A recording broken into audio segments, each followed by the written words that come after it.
Assalamualaikum warahmatullahi wabarakatuh. Apa kabar anak-anak ibu semuanya? Kita bertemu kembali dalam suatu kegiatan yang baru dan guru baru, suasana baru di SMK pilihan kamu. Oke, hari ini kita akan mempelajari suatu materi ya yang berjudul Dasar-dasar Program Keahlian PPLG. Nah, apa nanti yang akan kita pelajari pada pertemuan kali ini? Silakan disimak baik-baik. Jika ada hal yang ingin ditanyakan, nanti kita bisa diskusi ya. Baik, ini guru yang mengajar, yaitu adalah Ibu Maspuri Andewi Eskom. Oke, materi kita di dalam DDPK ini nanti ada dibagi menjadi beberapa elemen ya. Nah, kita hari ini akan membahas tentang elemen yang pertama, yaitu proses bisnis menyeluruh bidang pengembangan perangkat lunak dan game. Mudah-mudahan anak-anak semuanya sudah membaca modul yang sudah di-share oleh Ibu ya. Baik, kita lanjut. Pada pertemuan pertama ini ya, materi apa nanti yang akan kita bahas? Karena ini masih awal, kita bahas tentang konsep-konsep dasar pengembangan perangkat lunak dan game. Nah, tujuannya apa sih kita belajar ini? Yang pertama nanti, anak-anak ibu semuanya bisa mendeskripsikan tahapan pengembangan perangkat lunak dan game. Kemudian menjelaskan konsep pengembangan perangkat lunak dan game. Oke, baik nih. Ada pertanyaan sebelum kita lanjut. Apakah itu perangkat lunak?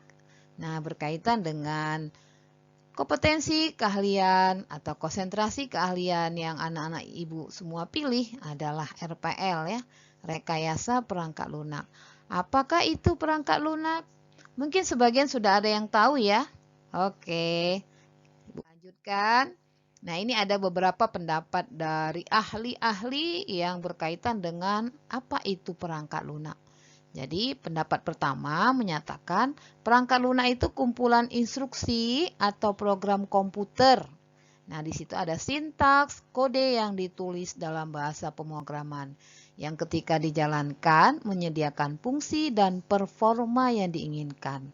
Nah, nanti itu ya, kalau kita perhatikan di komputer itu kan seperti ada yang tampil-tampil ya, bagaimana cara tampilnya.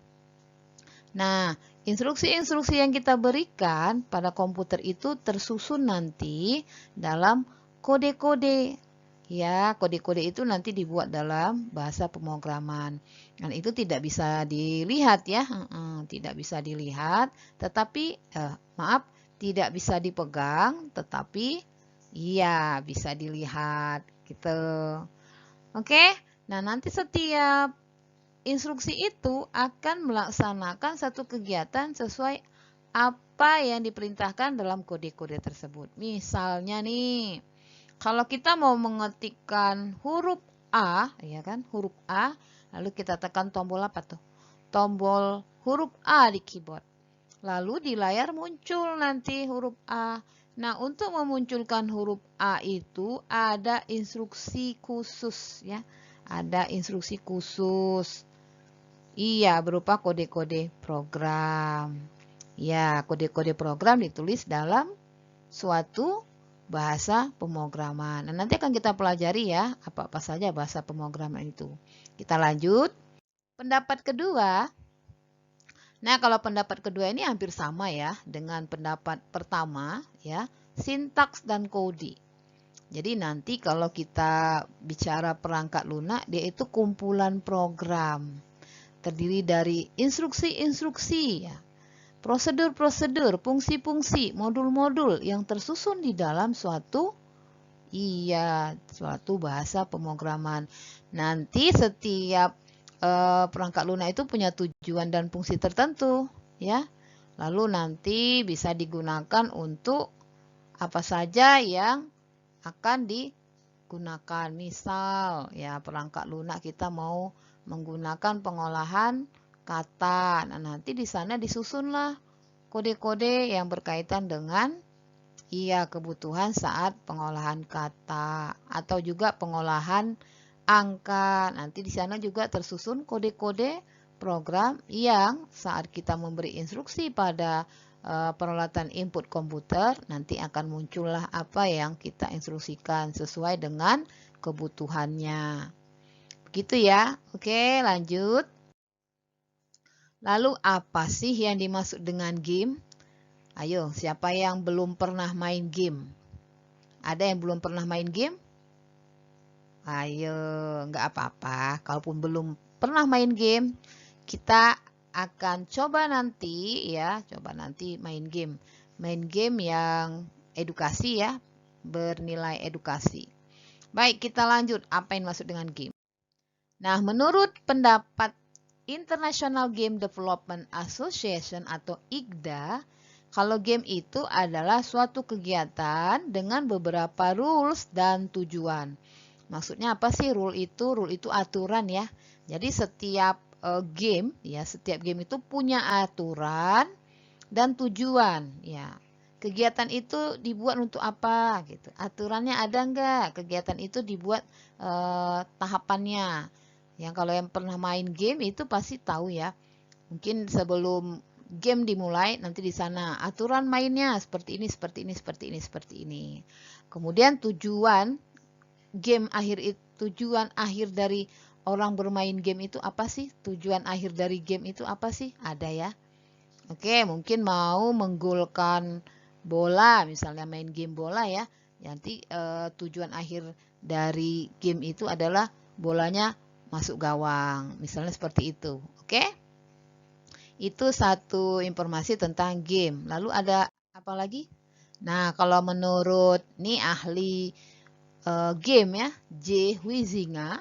Jadi game itu katanya aktivitas yang berlaku dalam beberapa batasan ruang dan waktu. Dalam urutan yang terlihat berdasarkan kepada urutan yang secara bebas diterima dan di luar lingkup kebutuhan.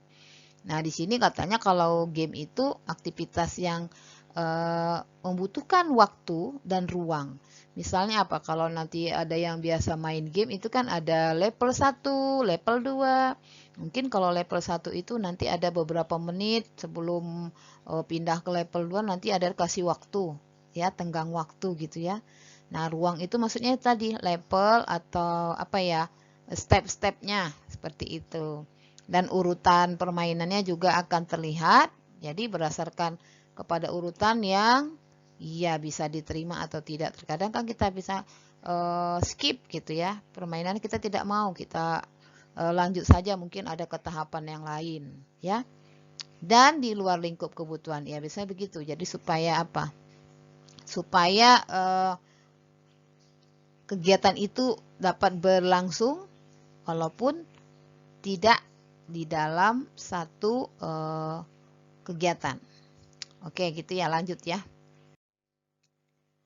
Nah, ini ada judul proses bisnis. Kalau tadi kita udah bahas sedikit tentang perangkat lunak dan game. Nah, kita akan bahas sedikit nih proses bisnis.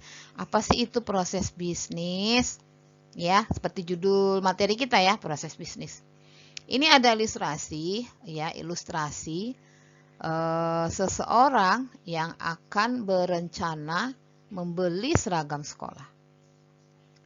Namanya Pajli. Ya, boleh dibaca ya. Jadi si Pajli ini kepengen beli seragam sekolah. Besok, ini malam dia berencana tuh. Rencana mau beli pakaian. Nanti ke toko mana ya dia mau beli. Lalu nanti kira-kira dia pergi naik apa? Naik kendaraan apa nanti dia? Lalu supaya cepat sampai ke toko nanti dia pilihnya yang mana gitu ya kan. Mau jalan mana, dan apakah dia nanti naik sepeda ya, sepeda dayung, sepeda kayu atau motor atau mobil. Nah, ini ilustrasi tentang rencana si Pajli yang mau beli seragam sekolah. Dari cerita ini nanti kita kaitkan dengan proses bisnis. Jadi si Pajli supaya dia bisa beli seragam sekolah dengan cepat, dengan tepat, dengan efisien dan efektif, dia sudah merencanakan dari awal. Gitu. Oke, dikaitkan dengan proses bisnis. Jadi kalau proses bisnis itu apa gitu ya? Sekumpulan kegiatan atau aktivitas yang dirancang untuk menghasilkan suatu keluaran tertentu bagi pelanggan tertentu. Jadi kalau kita nanti mau berbisnis, kita harus merancangnya dulu supaya apa yang kita rancang itu sesuai dengan yang dibutuhkan oleh pelanggan. Berkaitan dengan bisnis ya. Jadi kalau kita bisnis ya pelanggan, kita nanti pasti fokusnya ke pelanggan. Oke, ini pengertian pertama ya. Lalu ada pengertian kedua menurut Hammer dan Cempey.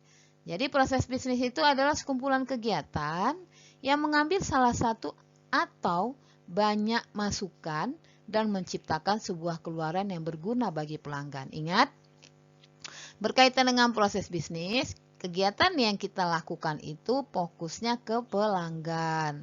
Jadi misalnya pelanggan tuh kasih masukan tuh, nanti begini, gitu ya. Nanti biar bagus. Misalnya apa? Donat, kita jual donat nih, bisnis donat, ya, roti donat ya. Lalu nanti ada masukan, ya donatnya kalau bisa jangan hanya gula tepung aja. Mungkin donatnya bagusnya diisi dengan coklat, diisi dengan gel-gel atau apa namanya, seperti pasta-pasta begitu. Nah, itu masukan supaya apa? Nanti hasil donat yang kita jual itu sesuai dengan kebutuhan pelanggan. Nah, itu permisalan saja ya. Lanjut. Nah, ini ada tahapan proses bisnis perangkat lunak. Jadi, ingat ya, di dalam tahapan itu kita nanti ada beberapa kegiatan yang namanya perencanaan, analisis, desain, integrasi, pemeliharaan, pemasaran, dan distribusi. Nah, kalau kita bicara perencanaan, apa sih nanti yang dibahas? Pada kita saat analisis, apa sih yang dibahas? Yang penting tahapannya jangan sampai lompat-lompat. Diingat ya, ini tahapannya. Oke, kita next. Untuk materi awal sampai di situ dulu, nanti kita lanjut. Silahkan diskusi ya. Kesimpulan materi tadi jangan lupa. Dan lanjutlah kita menganalisa perangkat lunak dan game. Terima kasih untuk kegiatan presentasi hari ini. Sampai di sini dulu. Silakan nanti kita lanjut diskusi ya bersama-sama jika ada hal-hal yang ingin ditanyakan. Terima kasih yang sudah memperhatikan dan sudah menyimak presentasi ini. Assalamualaikum warahmatullahi wabarakatuh.